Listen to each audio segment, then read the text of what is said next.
Friends, welcome to LR media. ఒకప్పుడు ఒక పార్టీకి బలమైన నియోజకవర్గంగా కనిపించిన కనిగిరి కేవలం 5 ఏళ్లలో రాజకీయంగా ఎలా మారింది?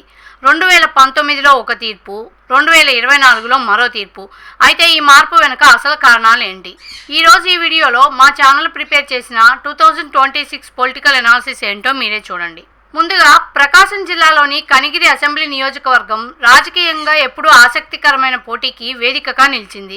గ్రామీణ ఓటర్లు, రైతాంగం, బీసీ, ఎస్సీ వర్గాల ప్రభావం మరియు స్థానిక నాయకుల వ్యక్తిగత ఇమేజ్, ఈ అన్ని అంశాలు ఇక్కడ ఎన్నికల ఫలితాన్ని ప్రభావితం చేస్తుంటాయి. అందుకే ప్రతి ఎన్నికలో ఈ నియోజకవర్గం ప్రత్యేకమైన దృష్టిని ఆకర్షిస్తుంది.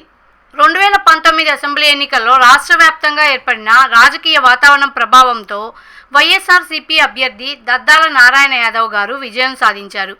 ఆ ఎన్నికల్లో ప్రభుత్వ వ్యతిరేక ఓటింగ్, పార్టీపై ప్రజల విశ్వాసం మరియు రాష్ట్ర వ్యాప్తంగా ఏర్పడిన పొలిటికల్ వేవ్ విజయానికి ప్రధాన కారణాలుగా నిలిచాయి. అయితే 2024 ఎన్నికల నాటికి రాజకీయ పరిస్థితులు గణనీయంగా మారాయి. టీడీపీ అభ్యర్థి ముక్కు ఉగ్ర నరసింహారెడ్డి గారు విజయం సాధించారు. ఇది కేవలం అభ్యర్థి మార్పు మాత్రమే కాదు, కనిగిరి ఓటర్ల రాజకీయ ఆలోచనలో ఒక స్పష్టమైన మార్పుకు సంకేతంగా కనిపించింది.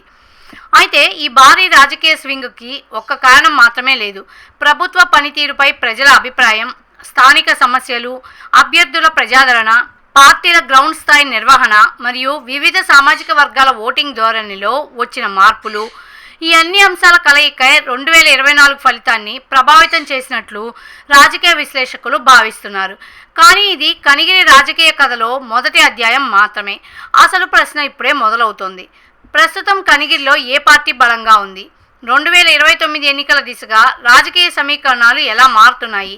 ఇలాంటి డీప్ అనాలిసిస్ కోసం మా నెక్స్ట్ వీడియోని తప్పకుండా చూడండి. For more political analysis, subscribe to our channel. Thanks for watching.